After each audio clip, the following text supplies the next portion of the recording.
If you can teach people to stand up in the face of the things they're afraid of, they get stronger. And you don't know what the upper limits to that are. If you take people and you expose them voluntarily to things that they are avoiding and are afraid of, that they know they need to overcome in order to meet their goals, their self-defined goals.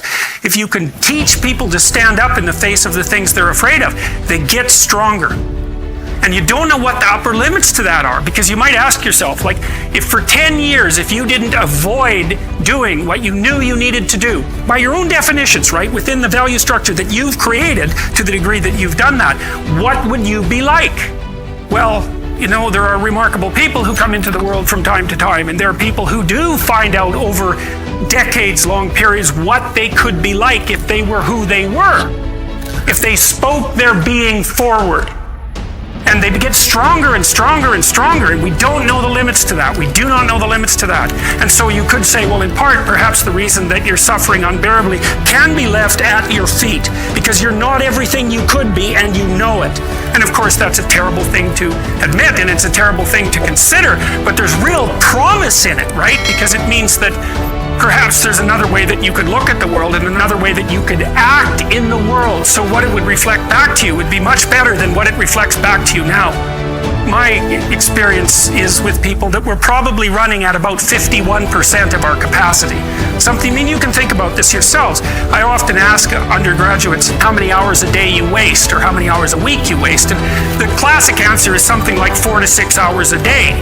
Inefficient studying, watching things on YouTube that not only do you not want to watch, that you don't even care about, that make you feel horrible about watching after you're done. That's probably 4 hours right there. And you think, well, that's 25 hours a week. It's 100 hours a month. That's 2.5 full work weeks. It's half a year of work weeks per year. And if your time is worth $20 an hour, which is a radical underestimate. It's probably more like 50 if you think about it in terms of deferred wages. If you're wasting 20 hours a week, you're wasting $50,000 a year. And you are doing that right now. And it's because you're young, wasting $50,000 a year is a way bigger catastrophe than it would be for me to waste it, because I'm not going to last nearly as long. And so if your life isn't everything it could be, you could ask yourself, well, what would happen if you just stopped wasting the opportunities that are in front of you? You'd be who knows how much more efficient? 10 times more efficient, 20 times more efficient. That's the Pareto distribution. You have no idea how efficient people get. It's off the charts. Well, and if we all got our act together collectively and stop making things worse, because that's another thing people do all the time. Not only do they not do what they should to make things better, they actively attempt to make things worse because they're spiteful or resentful or arrogant or deceitful or homicidal or genocidal or all of those things all bundled together in an absolutely pathological package. If people stopped really, really trying just to make things worse, we have no idea how much better they would get just because of that. So there's this weird dynamic that's part of the existential system of ideas between human vulnerability, social judgment, both of which are major causes of suffering, and the failure of individuals to adopt the responsibility that they know they should adopt. And that's the thing that's interesting too, is that, and another thing I often ask my undergraduate classes is, there's this idea that people have a conscience. And you know what the conscience is. It's this feeling or voice you have in your head just before you do something that you know is stupid, telling you that probably you shouldn't do that stupid thing. You don't have to listen to it, strangely enough, but you go ahead and do it anyways, and then, of course, exactly what the conscience told you was going to happen inevitably happens, so that you feel even stupider about it than you would if it happened by accident, because you know, I knew this was going to happen, I got a warning it was going to happen, and I went and did it anyways. And the funny thing too is that conscience operates within people, and we really don't understand what the hell that is. So you might say, well, what would happen if you abided by your conscience for 5 years or for 10 years? What sort of position might you be in? What sort of family might you have? What sort of relationship might you be able to forge? And you can be bloody sure that a relationship that's forged on the basis of who you actually are is going to be a lot stronger and more welcome than one that's forged on the basis of who you aren't.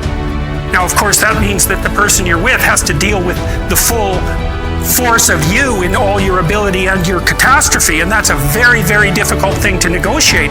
But if you do negotiate it, well, at least you have something, you have somewhere solid to stand, and you have somewhere to live. You have a real life, and it's a great basis upon which to bring children into the world, for example, because you can have an actual relationship with them instead of torturing them half to death, which is what happens in a tremendously large minority of cases. Well, it's more than that too, because, and this is what I'll close with, and this is why I wanted to introduce Solzhenitsyn's writings to you, you see, because it isn't merely that your fate depends on whether or not you get your act together and to what degree you decide that you're going to live out your own genuine being. It isn't only your fate, it's the fate of everyone that you're networked with.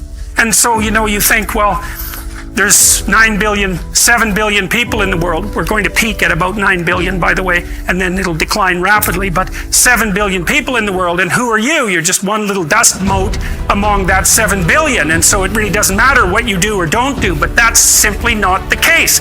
It's the wrong model, because you're at the center of a network. You're a node in a network. Of course, that's even more true now that we have social media. You'll know 1,000 people, at least over the course of your life, and they'll know 1,000 people each, and that puts you one person away from 1 million, and 2 persons away from 1 billion. And so that's how you're connected, and the things you do, they're like dropping a stone in a pond. The ripples move outward, and they affect things in ways that you can't fully comprehend, and it means that the things that you do and that you don't do are far more important than you think.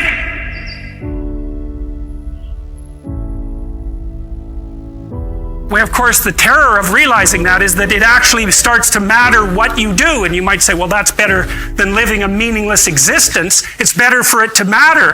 But I mean, if you really asked yourself, would you be so sure if you had the choice?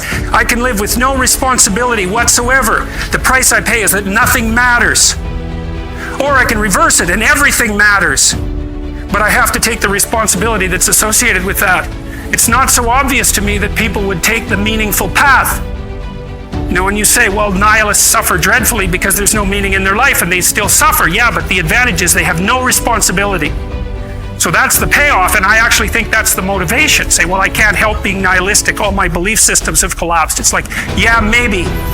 Maybe you've just allowed them to collapse because it's a hell of a lot easier than acting them out.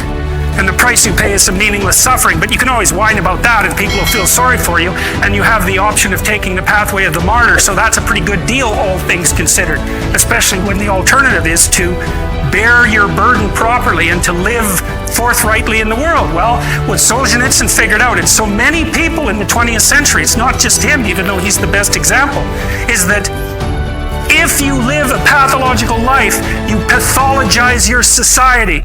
And if enough people do that, then it's hell.